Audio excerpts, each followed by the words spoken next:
by one movement, End Violence Everywhere. And we also have families and victims and survivors. Every morning we wake up, we hear terrifying news headlines. Broad daylight shootings, extortions, violent home invasions, carjackings have now sadly become the norm in our country. After 10 years of the Liberals' soft on crime, catch and release policies, we have seen chaos on our streets. Bills like C-75 and C-5 have now broken our criminal justice system. When you have an 8-year-old Javaya laying in his mother's arms, in his own home, shot and killed by a stray bullet, the system is broken. When you have a 71-year-old grandma out buying groceries in North York, fatally stabbed and killed, the system is broken.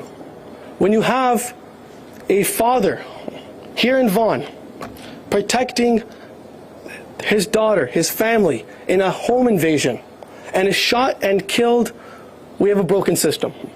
And when we have Bailey McCord, who was brutally murdered by her ex-partner, who was convicted just 3 hours prior and released on bail, we have a broken system. When law enforcement are telling me and our caucus every step of the way that they are seeing the same folks being arrested and released into the system, we have a broken system. And friends, that one safe country that we all knew and loved is no longer there. Repeat violent offenders are terrorizing our communities. And let me be very clear. The Liberals can't fix what they themselves broke. They have caused this chaos in our streets. And wherever our colleagues go, we hear loud and clear. Canadians are now afraid. They're afraid to live in their own communities. There's a sense of anxiety. And they're also, quite frankly, pissed off. They're angry. They're frustrated. And they have every right to be. They've been asking for changes, but have been falling on deaf ears. But that is why, when Parliament resumes next week, I will be introducing a private member's bill, the Jail Not Bail Act, which will finally end catch and release. We will protect our communities and put the rights of law-abiding Canadians and victims first, not the criminals. And before we share some of that policy from our leader, I'd like to call up some courageous warriors who have been victims of crime under this Liberal government, but have been fighting on every step of the way. So first, I'd like to call up Kate Alexander to say a few words. Good morning, everyone. It's an honor and a privilege to be alive. I'm Kate Alexander, actress and founder of charity End Violence Everywhere. We support survivors of intimate partner violence and sexual assault and families facing the impossible, femicide. On July 31st, 2021, I was nearly murdered by my ex-partner in Leaside in Toronto. And despite having photos, videos, and the tactical team coming to my house to rescue me, my ex was released on bail for $500 the very next day and began to stalk me, which precipitated my move to the U.S. permanently. I have never had a criminal trial for my attempted murder because of Jordan's Rule, which was a 2016 policy implemented by Trudeau and the Supreme Court. Our justice system is beyond broken. I call it the injustice system. And I am so sick and tired of the headlines. I'm so sick and tired of serving women from all across this country. 98% of these perpetrators against these women have never, ever been to jail. 98% child rapists, murderers, sexual abusers, child pornography users, over and over and over again. We see it, it's crazy, it's insane, and this country is not what we grew up knowing it to be. As a young girl, the bad guy goes to jail. Not anymore. Not in Canada. We need reform. Thank you. Thank you, Kate, for sharing your story. I'd like to call up Christy Conran from Oxford. Morning, everybody. I'm Christy from Woodstock, originally from Cambridge, where my brother-in-law's life was taken by a youth offender. We just absolutely need change, and we need it today. Thank you. Thank you, Christy. Next up, we're going to call up Scott Weller, a victim of home invasion. Good morning, everyone. I'm going to try not to get too choked up because the trauma that my wife and I went through still triggers me today, even though it was about 3 months ago. Very powerful words happening behind me.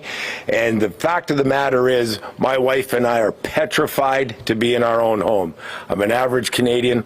My wife is. We work our butts off to provide for our family. And I'm petrified to even be alone in my house. All of this because it's a free-for-all for these criminals. It's a free-for-all because guess what happens? They're out the next day. That doesn't make sense to me. And I know for a fact that they arrested one of our home invaders, of which I got stabbed, and he was out the next day. That doesn't give us a sense of security. But we can end all of this, folks, by making sure that we get to the polls and we vote for the Conservatives. This is some powerful stuff. Our ignorance has to end, and we need to be better as Canadians and protect ourselves, and it starts with Pierre. Thank you very much. Thank you, Scott. And next up, I would like to call up Naeem Faruqi, who is the brother of Aleem, who was killed in that violent home invasion here in Vaughan. Naeem. Thank you. I don't know what day it is of the week, but I'll tell you, the past, since August 31st, I haven't slept. I haven't been able to express fully the pain and suffering that my family is going through. I look at my nieces every day and I speak to them. I openly say I was a workaholic. I was in cruise control. I was the first person doing work late at night, early in the morning, anywhere.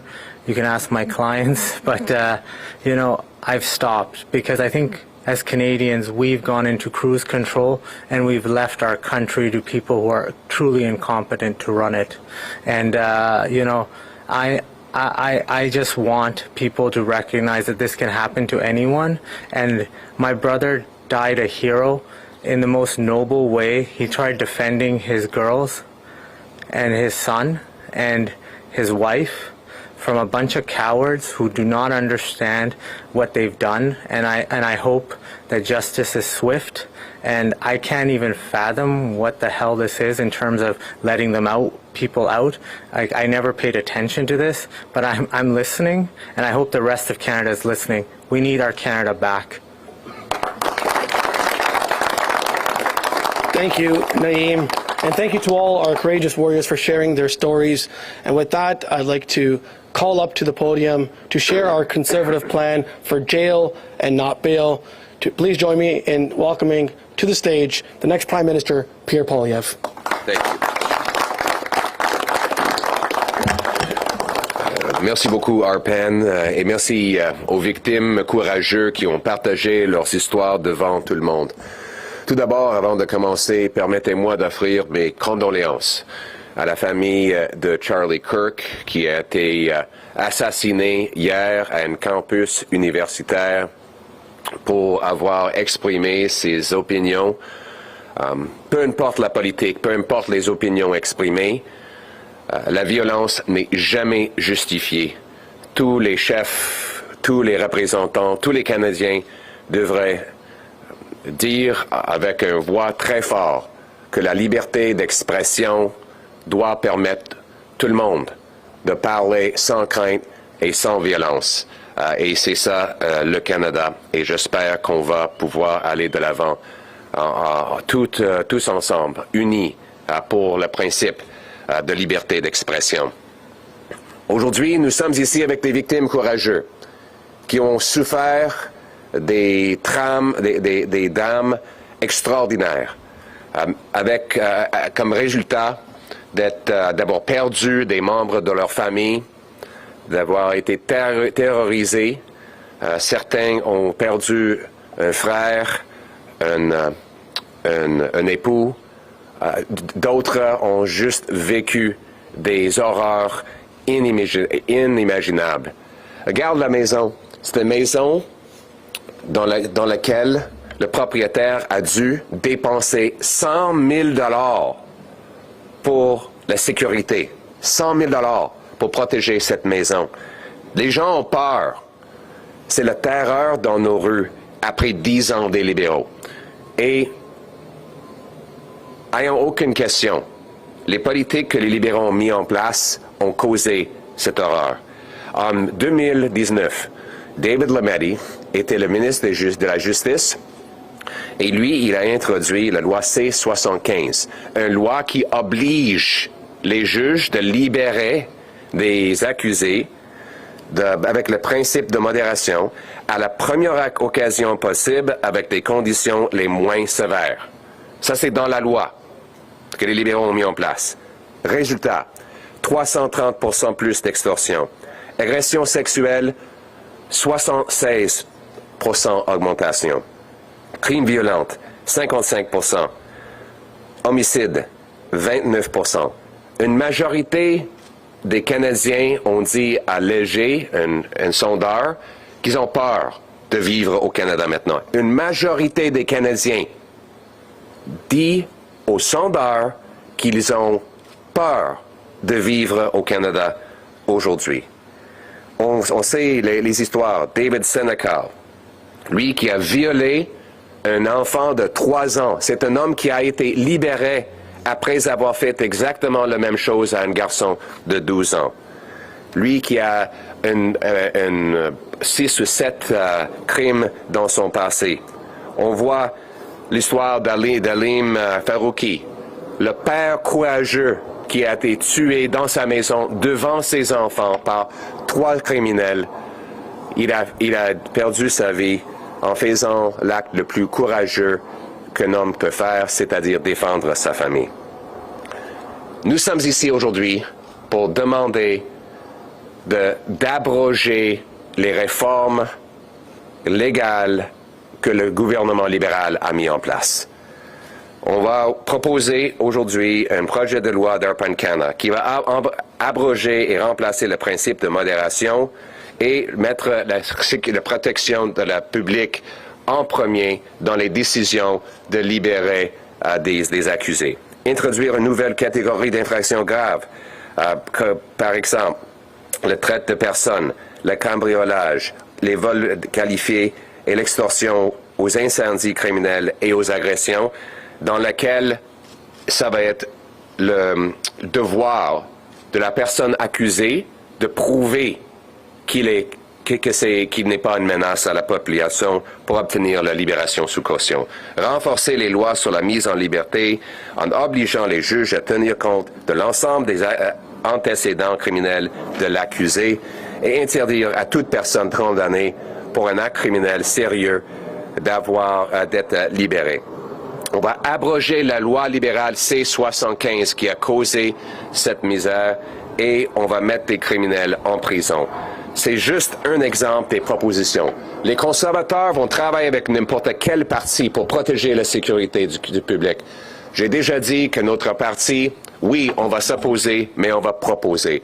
On veut la même chose qu'on a dit dans la campagne électorale. Un pays qui est sécuritaire et abordable.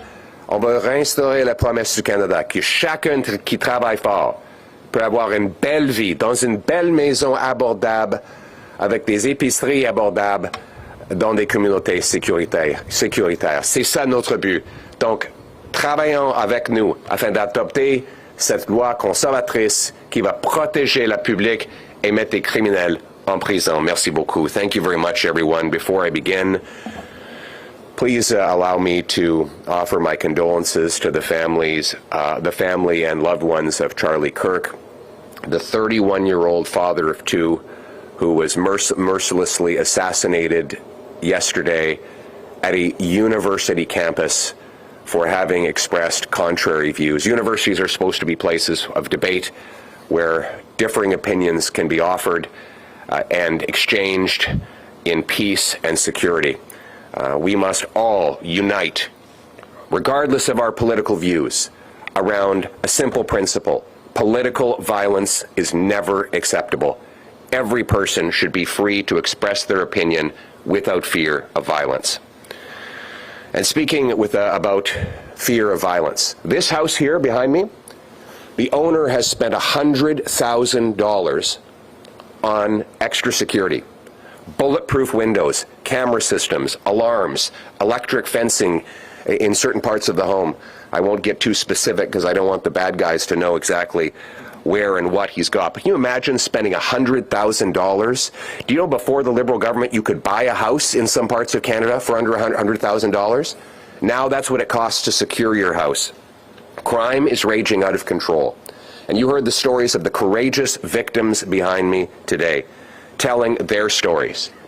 You know, I find it incredible that Sean Fraser, Minister of Injustice, the man who ruined our entire immigration system before Mr. Carty then promoted him to be responsible for the crime crisis, he said the other day, this is not the Wild West. Really? Has he talked to these victims? A woman who's had to leave the country of her birth to live in another nation because she's afraid of her ex tracking her down? Has he talked to the family of Aleem Farouki, the courageous father who rose in the middle of the night to defend his kids and lost his life in front of those children? The three cowardly scumbags who carried out that attack, I bet you anything they have already been arrested in the past. You know, I had one family member of a crime victim the other day say, Sean Fraser is right. It's not a Wild West. It's a war zone in some of these communities. People in these neighborhoods are terrified. They are genuinely afraid of the crime that is raging in our streets.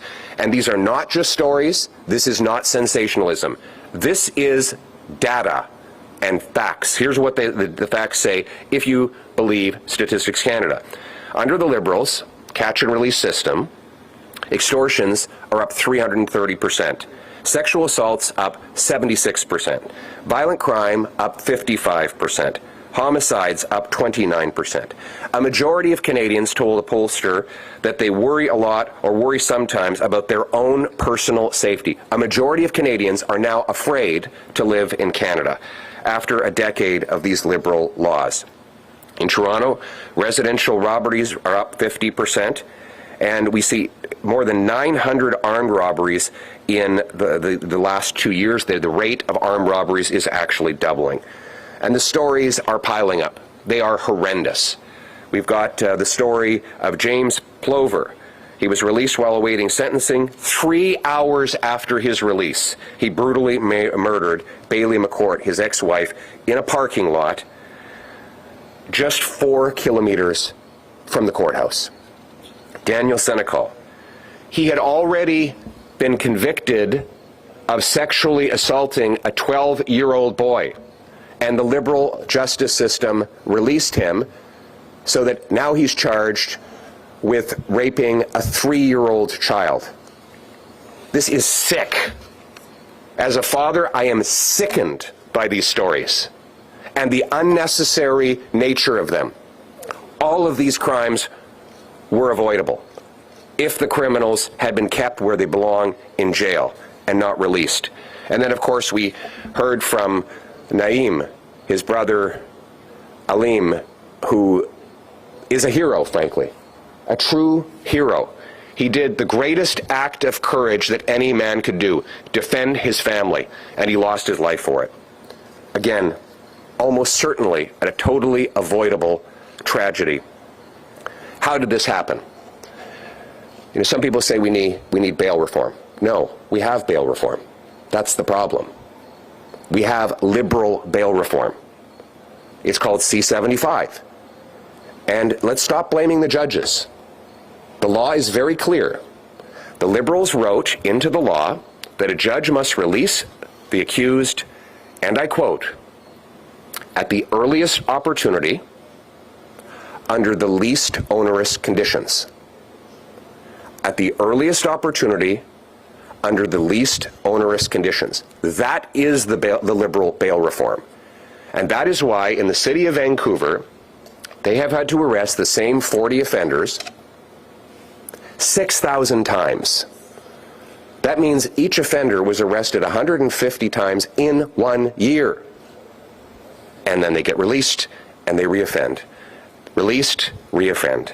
We've been telling the Liberals that their law is leading to terror in our communities. We've been telling them that for years. And what did Mark Carney do when he became Prime Minister? He shut down Parliament to go on summer vacation, a lot of useless globe-trotting, and he has not changed the law. Imagine if instead of going on summer vacation, he had repealed the Liberal bail reforms last spring.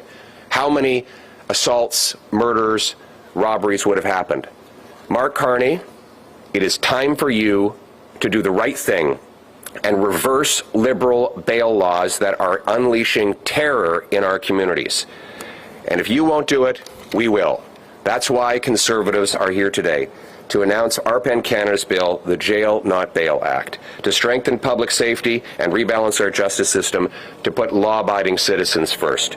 It will replace the Liberal principle of restraint. In other words, judges will no longer be required to release the accused at the earliest opportunity under the least onerous conditions. It will introduce a new major offenses category that requires anyone accused of sexual assault, firearms offenses, kidnapping, human trafficking, home invasion, robbery, extortion, arson, and other serious charges. They will then have the onus on them to prove that it is safe to release them on bail. We will strengthen bail laws by mandating judges also consider the accused full criminal history and prevent anyone with prior major convictions from getting bail. There will be a tough risk assessment system to look into whether or not an offender is likely to offend while out on bail.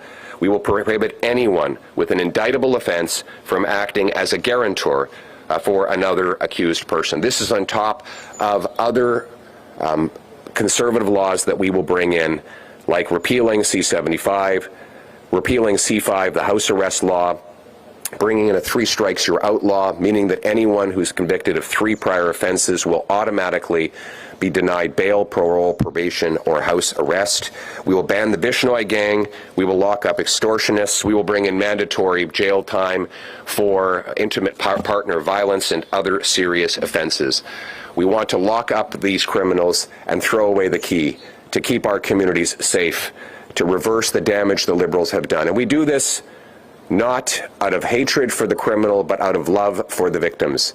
We want this to be a safe country again. Everything we as Conservatives do is for one purpose, to restore the promise of Canada, that anyone from anywhere can achieve anything, that hard work gets you a nice, affordable home with meat and potatoes on the dinner table every single night, in a safe neighborhood where you go to bed knowing that when your head hits the pillow, you're safe and sound in your beautiful refuge, and where a beautiful Canadian flag hangs from the front porch.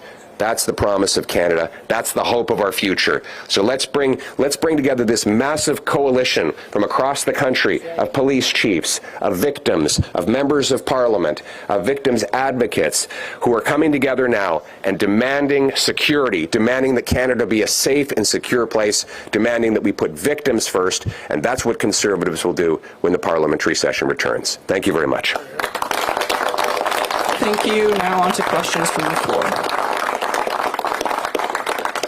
Good morning, Carly Thomas with CBC News. What do you make of some of the first major projects announced by the government, and what do they tell you about the government's priorities? Do you think these government funds should be used to support any of these future projects? What we have today is Mark Carney, after 6 months, has not approved a single national project anywhere in Canada. It's really incredible. He was elected saying that we are in an unprecedented crisis and that we needed to move with unimaginable speed. So what has he done? He's not permitted a single major mine, pipeline, nuclear plant, or anything else. What he's done today is announce that he's going to send an email to an office that isn't even fully staffed up yet, which will one day consider possibly approving 5 projects. This is pathetic. Do you know the federal government is blocking 39 projects that are in the regulatory system? 39. Scott Moe says there's another 100 projects in Saskatchewan alone that are waiting on federal decisions. The message to Mark Carney and the Liberals is they need to do one thing. Get out of the way. Get out of the way. All these projects need to go ahead is the removal of liberal anti-development laws and taxes that make them impossible to build. We don't need a new bureaucracy in Ottawa or a new dream list. We need the federal government to get out of the way, and I'm here to help them do it. I'm putting forward the Canadian Sovereignty Act, which will get the government out of the way, open the country for business, unlock our resources, repeal the industrial carbon tax, the energy cap, the shipping ban, C-69, the pipeline ban, repeal all of those liberal laws so that we can become a country that is strong, self-reliant, and stands on its own 2 feet. And I would just conclude by looking at the results of Mr. Carney, not his promises, not his latest paper shuffling exercise. $62 billion of net investment has left Canada since he became Prime Minister. That is the worst 5-month record of investment in Canadian history. Mark Carney has lost 86,000 jobs, and there is nothing to show for his 6 months. It's time for him to get out of the way, let builders build, let workers work, and let us become a strong, self-reliant, and sovereign country. Thank you. Et en français. Merci beaucoup. Aujourd'hui, Mr. Carney est au pouvoir depuis 6 mois et il n'a pas approuvé un seul projet de l'intérêt national. 6 mois. Rien ne s'est produit encore. On sait qu'il y a 39 projets bloqués par la bureaucratie fédérale. C'est des projets où les applications sont déjà là avec le fédéral en attendant une décision, souvent depuis des années. Monsieur Moe de la Saskatchewan dit qu'il y a 100 projets additionnels qui attendent l'approbation fédérale. Ils n'ont pas besoin, les projets-là n'ont pas besoin d'être sur une liste, ils ont besoin le feu vert. Donc, Monsieur Carney et le gouvernement libéral bloquent des projets à travers le Canada. C'est pour ça que 62 milliards de dollars nets a quitté le pays en investissement depuis son arrivée au pouvoir, le pire 5 mois dans l'histoire de notre pays. Il a perdu 86 000 emplois et l'économie canadienne est le pire parmi le G7. Il a promis la plus grande croissance économique dans le G7. Il a livré la réduction dans le PIB le plus important dans le G7. Il faut enlever les libéraux du chemin pour rapidement approuver les projets. C'est pour ça que les conservateurs vont proposer la loi sur la souveraineté qui va débloquer les projets, enlever les lois libérales et les taxes libérales qui bloquent notre secteur énergétique et de ressources naturelles pour massivement élargir notre économie et ramener chez nous la production de nos ressources. C'est ça l'approche que nous allons proposer en automne. And I just want to say in English, Mark Carney promised the fastest growing economy in the G7. He's delivered the fastest shrinking economy in the G7. So we've had enough talk from Mark Carney. It's time to see some action. Hello, everyone. Hi there. Hi. Thanks, Mr. Poilievre, for taking our question. My question for you is that, will your proposed legislation include the use of notwithstanding clause? This proposal will not, because it does not require it. In fact, I should say that Mr. Canna's private member's bill is not only allowed under the Charter of Rights and Freedoms, it is required by the Charter of Rights and Freedoms. Every Canadian is guaranteed by Section 7 of the Charter the right to life, liberty, and security of the person. Right now, as you've heard these stories, the charter rights of Canadians are being violated by liberal laws that take lives. We look at Aleem Faruqi. His charter rights were violated. His kids' charter rights were violated when 3 murderers came into their house in the middle of the night and took his life. So my question is, every time we have these people come up and say, well, what about the rights of the criminals? I say, what about the rights of the victims? When are we going to start to focus on the charter rights of victims? You have a right under the charter not to be murdered or violated or have your home invaded. And we as Conservatives, we are the only party that stands up for the charter rights of victims, while the Liberals stand up for the rights of criminals.